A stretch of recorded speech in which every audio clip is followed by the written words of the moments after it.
نحمدہ و نصلی علی رسولہ الکریم اما بعد فاعوذ باللہ من الشیطان الرجیم بسم اللہ الرحمن الرحیم۔ تعریفات کے لائق اللہ رب العزت کی ذات مقدسہ ہے، درود و سلام کے لائق محمد رسول اللہ صلی اللہ علیہ وآلہ وسلم کی ذات مقدسہ ہے۔ تو آئیے قصہ سفین کو لے کر جہاں سے ختم کیا تھا وہیں سے آگے شروع کرتے ہیں۔ تو شروع یہ ہوا تھا کہ حضرت علی رضی اللہ تعالیٰ عنہ کی مقدس ذات نے دریائے فرات کو پار کیا۔ تو اس کے بعد جو روایت آتی ہے وہ طبری جلد نمبر 3 ہے، صفحہ نمبر 563۔ اس کا راوی ابو محنف ہے جو کذاب ہے، جھوٹا ہے تمام محدثین کے نزدیک۔ تو بات پھر وہی ہے کہ ہم نے پہلے دیکھنا ہے کہ بات کرنے والا کون ہے، سچا ہے جھوٹا ہے، تو یہ آدمی ہے ہی جھوٹا۔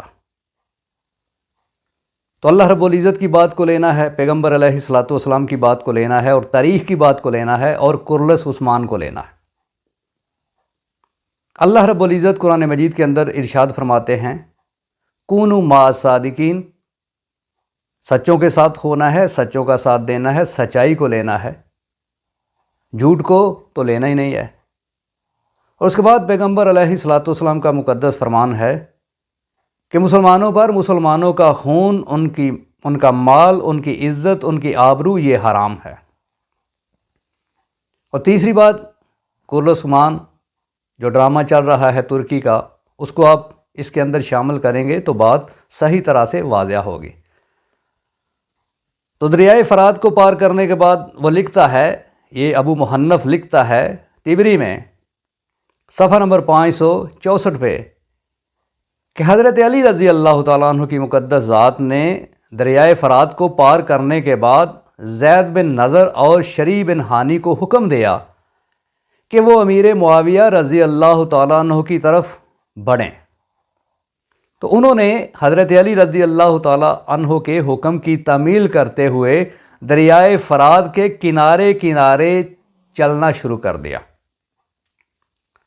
تو ایک مقام پر وہ پہنچے جس کا نام ہے آنات۔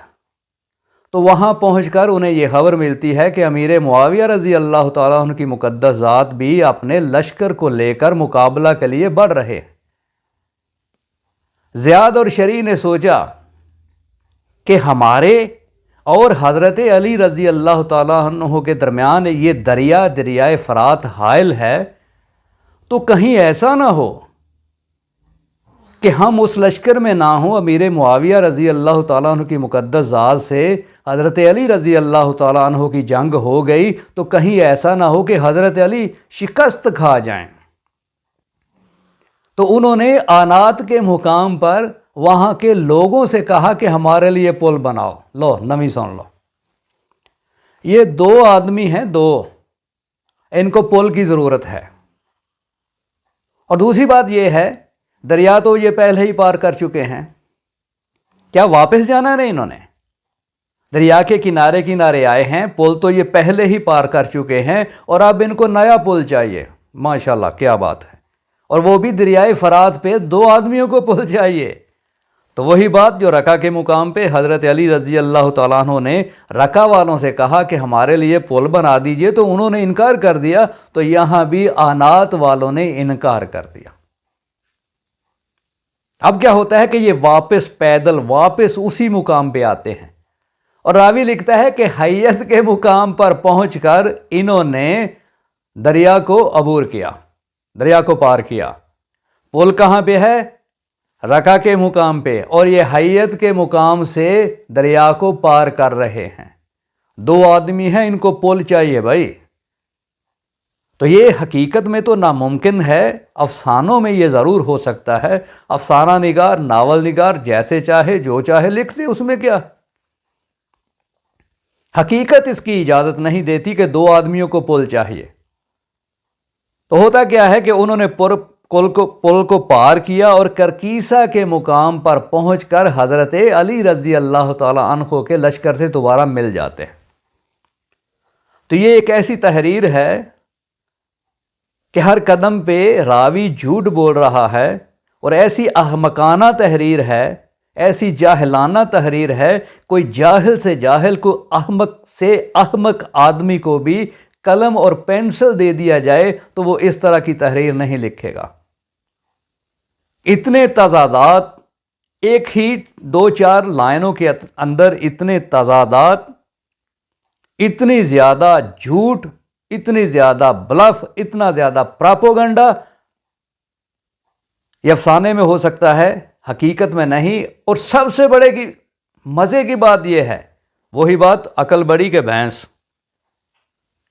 یہ تو جاہل ہیں ہی، یہ تو احمق ہیں ہی، جھوٹا بھی ہے، لیکن ماننے والوں پہ قربان جائیں۔ وہ ایک اکثر بات جو ہے، آفرین ہے یار تم پہ، تو ماننے والوں پہ آفرین ہے جو اس جھوٹے قصے کو، اس جھوٹے کو مان رہے ہیں، اور کس طرح کی باتیں ہیں ان کو یہ مان رہے ہیں۔ اس کے بعد کہتے ہیں کہ حضرت علی رضی اللہ تعالیٰ عنہ نے ان دونوں کو پھر آگے روانہ کیا، پہلے بھی بھیجا، اب لشکر کے ساتھ مل گئے، اب پھر ان دونوں کو آگے بھیج دیا۔ اور جب یہ دونوں روم کی سرحد پر پہنچے، اب یہی روایت جو ہے انہی دونوں سے، تبری کی روایت ہے، جوز نمبر 3 ہے، صفحہ نمبر وہ 64 ہے، اور یہ صفحہ نمبر 565 ہے، ایک صفحے کا فرق ہے۔ 165 سے لے کر 565 سے لے کر 567 وہاں تک یہ لکھا ہوا ہے۔ اس کا راوی بھی ابو محنف ہے، اور تقریباً یہی مضمون البدایہ والنہایہ جلد نمبر 7 کے صفحہ نمبر 255 پر لکھا ہوا ہے، لیکن بے سند ہے، جھوٹ ہے، یہ بھی سب فراڈ ہے، ڈرامہ ہے، ناول نگاری ہے، افسانہ ہے۔ دوبارہ حضرت علی رضی اللہ تعالیٰ عنہ نے ان دونوں کو بھیجا، کہاں؟ شام کی طرف۔ اور جب یہ روم کی سرحد پہ پہنچتے ہیں، اندازہ کریں کیا بات ہے، بھیجا جا رہا ہے میر معاویہ کی طرف، وہ کہاں پہ ہیں؟ وہ شام کے اندر ہیں، اور یہ روم کی سرحد پہ پہنچ گئے۔ ماشاءاللہ کیا بات ہے، ماننے والوں پہ آفرین ہے، ان قصہ گو کی باتوں کو، ان ناول نگاروں کی باتوں کو ماننے والوں پہ آفرین ہے۔ یہ جھوٹ پہ جھوٹ، جاہلانہ سے جہلانہ، احمقانہ سے احمقانہ حرکتیں کر رہے ہیں، اور عقل والے مان رہے ہیں۔ تو بات کو لے کر آگے بڑھتے ہیں، تو سامنے سے عمرو بن سفیان، شام کا جو لشکر ہے امیر معاویہ رضی اللہ تعالیٰ عنہ کی طرف سے، جو شام کا لشکر ہے اس کو لے کر آ رہے ہیں، ان کو نظر آ جاتا ہے، اور یہ دونوں زیاد اور شریع اطلاع دیتے ہیں، کس کو؟ حضرت علی رضی اللہ تعالیٰ عنہ کی مقدس ذات کو۔ تو حضرت علی رضی اللہ تعالیٰ عنہ نے، اب دیکھیں یہ دو آدمی ہیں، حضرت علی رضی اللہ تعالیٰ عنہ نے، ان کا ایک کمانڈر تھا جس کا نام ہے اشتر، یہ نئی انٹری ہو رہی ہے۔ اشتر جو ہے وہ ان کی مدد کے لیے جاتا ہے، اور حضرت علی رضی اللہ تعالیٰ عنہ اس کو بھیجنے سے پہلے کیا کہتے ہیں؟ اس کو وصیت کرتے ہیں، نصیحت کرتے ہیں کہ دیکھو جنگ مت کرنا، پہل نہ کرنا، بار بار ان کو اطاعت کا حکم دینا، اطاعت کی دعوت دینا۔ تو کہتا ہے الغرض اشتر جو ہے وہ زیاد اور شریع کے پاس پہنچ گیا، اور دونوں لشکر آمنے سامنے تھے۔ ماشاءاللہ کیا بات ہے، 3 آدمی ہیں اور لشکر بنا دیا، افسانے نے، ناول نے، ڈرامے نے اس کو لشکر بنا دیا، اور کہتا ہے کہ دونوں لشکر آمنے سامنے ہو گئے۔ اب کیا ہوتا ہے کہ عمرو بن سفیان نے حملہ کر دیا، جو اس دوسرے گروہ کا امیر تھا۔ کچھ دیر جنگ ہوئی، پھر عمرو بن سفیان واپس چلے گئے۔ ماشاءاللہ کیا بات ہے، یہ جنگ ہو رہی ہے، دیکھیں کس طرح کی جنگ ہو رہی ہے۔ تھوڑی دیر جنگ کی، اپنی مرضی سے جنگ کی، اور واپس چلے گئے۔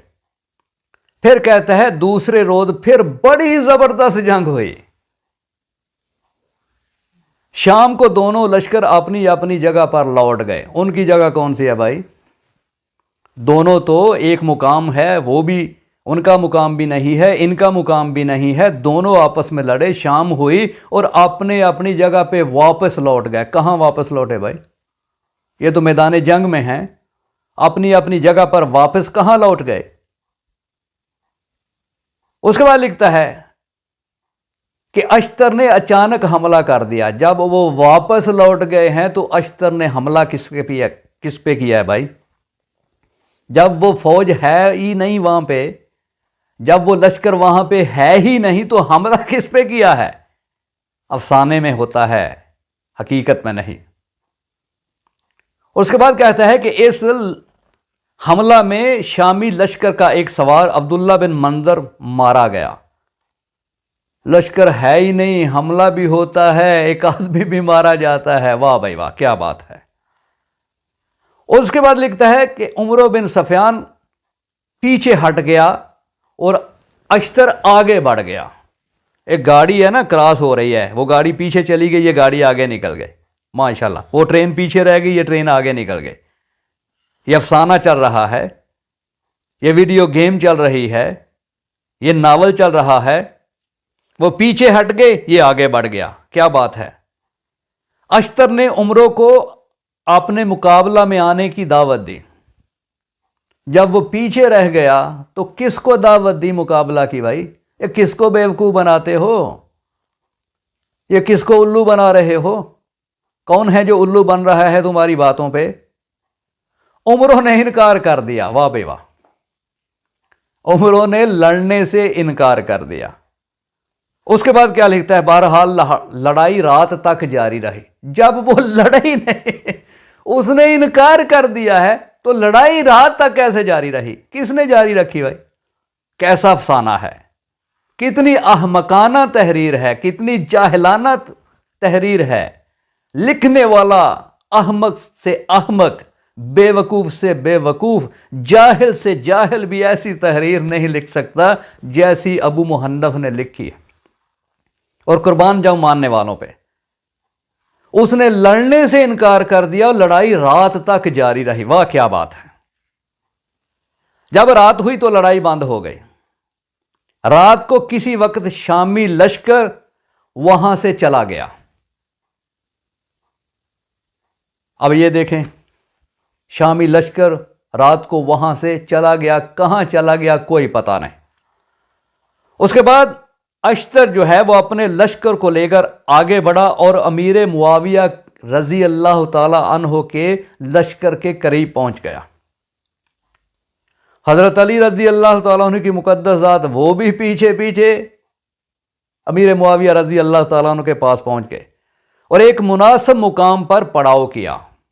ایک مناسب مقام پر، میدان جنگ کے اندر ہیں، مناسب مقام بھی ان کو مل گیا۔ وہاں پر یہ آتا ہے نا، یہ کورلس عثمان کے ڈرامے کے اندر کہ فوج ان کے پیچھے لگی ہے، کبھی کوئی پیچھے لگا ہے، تو جب وہ قابو میں آتا ہے تو ایک غار ان کو مل جاتی ہے۔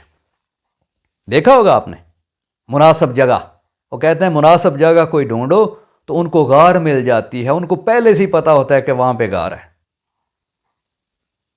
کچھ دیر بعد چند نوجوان پانی لینے گئے تو شام کی فوج والوں نے ان کو پانی لینے سے منع کر دیا۔ پھر کہتا ہے کہ پانی پر خوب جنگ ہوئی۔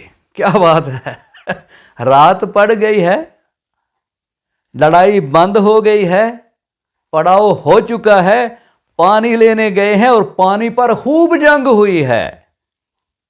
حضرت عمرو بن عاص رضی اللہ تعالیٰ عنہ نے پہلے کیا ہے، کون ہے پہلے؟ عمرو بن سفیان، وہ ہے اسی تحریر کے اندر لشکر کا سردار۔ اب عمرو بن العاص وہ سامنے آ گئے۔ کیا بات ہے بھائی، یہ چمتکار ہے، یہ کرشنے ہیں، کرشنے، کرشنوں کا پتہ ہے آپ کو؟ یہ تاریخ کے کرشنے ہیں، کرشمے نہیں، کرشنے ہیں، جو دکھا رہی ہے تاریخ اور مان رہا مسلمان۔ افسوس ہے کہ اس طرح کے کرشنوں کو مان رہا ہے۔ وہاں لشکر کا امیر ہے عمرو بن سفیان، اور ابھی آ گئے عمرو بن العاص رضی اللہ تعالیٰ عنہ کی مقدس ذات۔ انہوں نے اشتر کی فوج پر حملہ کا حکم دے دیا۔ اب حضرت علی بھی مل گئے ہیں کس سے؟ اشتر کے ساتھ. تو حضرت علی رضی اللہ تعالیٰ عنہ پر حملہ نہیں ہوا، اشتر پر علیحدہ حملہ. ماشاءاللہ، کیا بات ہے، واہ واہ، صدقے جائیں. آفرین ہے بھائی تمہاری سوچ پہ، آفرین ہے، افسوس ہے ماننے والوں پہ. بڑی سخت جنگ ہوئی. ماشاءاللہ، یہ افسانہ ہے بھائی، افسانہ ہے، یہ ناول ہے، یہ جھوٹ ہے، جھوٹ کا پلندہ ہے. بولنے والا جو ہے ابو محنف ہے، راوی ہے، جھوٹا ہے، کذاب ہے. تو لینا ہے تو اللہ کے نبی علیہ الصلوۃ والسلام کی بات کو لینا ہے، لینا ہے تو سچ کو لینا ہے، لینا ہے تو رب تعالیٰ کے قرآن کو لینا ہے. یہ تاریخ ہے، جھوٹ کا پلندہ ہے، احمقانہ سے احمقانہ بات، جاہل سے جاہل انسان کے سامنے اس طرح کی بات آپ کریں، احمق سے احمق انسان کے سامنے اس طرح کی بات کریں تو وہ بولے گا کیا کہہ رہے ہو بھائی، بات کوئی سمجھ میں نہیں آ رہی. لیکن افسوس ہے عقل والوں پہ. اللہ رب العزت سے دعا ہے کہ اللہ تبارک و تعالی صحیح دین کو سمجھنے اور اس پر عمل کرنے کی توفیق عطا فرمائے. وآخر دعوانا ان الحمد للہ رب العالمین.